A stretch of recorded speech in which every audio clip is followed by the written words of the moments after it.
افریقایان هم د افغانانو له بالنګ نه ډارېږي ولې په بیټینګ پورې خندا کوي. سلام، وخت په خیر ملګرو. که چیرې زموږ چینل مو نوي سبسکرایب کړئ، زموږ چینل حتما سبسکرایب کړئ او خوا کې ورسره د بیل نشان ووهئ ترڅو زموږ له هرې نوې ویډیو څخه خبر شئ. دا ځل افریقایي چټک بالر چارل لانګ ایفلټ د افغان لوبډلې په اړه خپلې څرګندونې کړې دي. هغه ویلي چې افغانان لوبډله طبیعي وړتیا لري خو باید سمه لارښوونه ورته وشي. نوموړی وایي مجرب لوبغاړي خورا د لیدلو وړ دي. چارل لانګ په خندوار حالت کې ویلي چې افغان لوبډله په توپ اچونه کې پوره خواري کوي.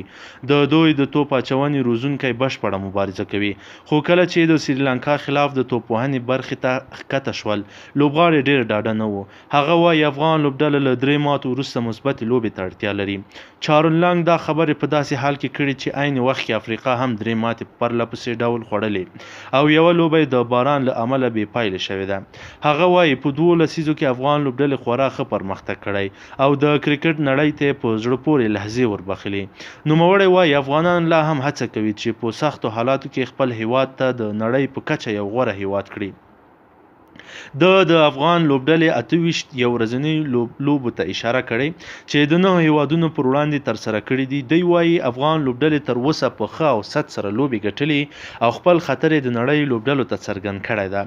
دوی د افغان لوبډلې د نړیوال جام لوبو ته اشاره کوي او زیاتوي چې د استرالیا خلاف لوبه ډیره په زړه پورې روانه وه.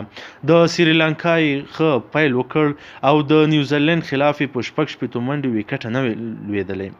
هغه زیاتوي وروستیو کې لوبه بیخي له واکه ووته او لوبغاړي بیخي له زړه ډاډه نه معلومېدل. لانګ وایي افغان لوبډله لا هم ډیر مزل ته اړتیا لري ترڅو د کرکټ په نړۍ راج وچلوي او ښې لوبې وکړي. هغه دا خبرې په داسې حال کې کړي چې افغان لوبډله د سویلي افریقا له لوبډلې سره د شنبې مازدیګر 15 بجې د جون په 15مه نیټه د نړیوال جام 21مه لوبه کوي. دا لوبه په همغه لوبغاړي کې کیږي په کوم لوبغاړي کې چې سریلانکا افغان لوبډلې ته په 40 منډو ماته ورکړه. لانګ کاږي افغان فاست بالران باید مشورې واوري او د نړیوالو چټکو بالرانو څخه باید تجربه واخلي. هغه ویلي آفتاب عالم په تمریناتو یا نیټ کې په مختلفو ډولونو توپ اچونه کوي خو په اصلي لوبه کې بیا هغسې توپ نه غورځوي. هغه د نیوزیلند خلاف 3 وکټې واخیستې. د توپ اچونې ډول کې توپیر و نو وکټ واخیستلو باندې هم بریالی شو. دوی وایي د اسیا په لوبډلو کې افغان لوبډله د غوره سپین بالنګ څخه برخمنه ده. دا یوازې افغانان نه دي چې په دې وروستیو کې د افغان لوبډلې په لوېدو او زوال خبرې کوي، بلکې نړیوال هم د افغان لوبډلې لوېدو ته حیران کړي او بیرته د دې لوبډلې پرمختګ او برم غواړي.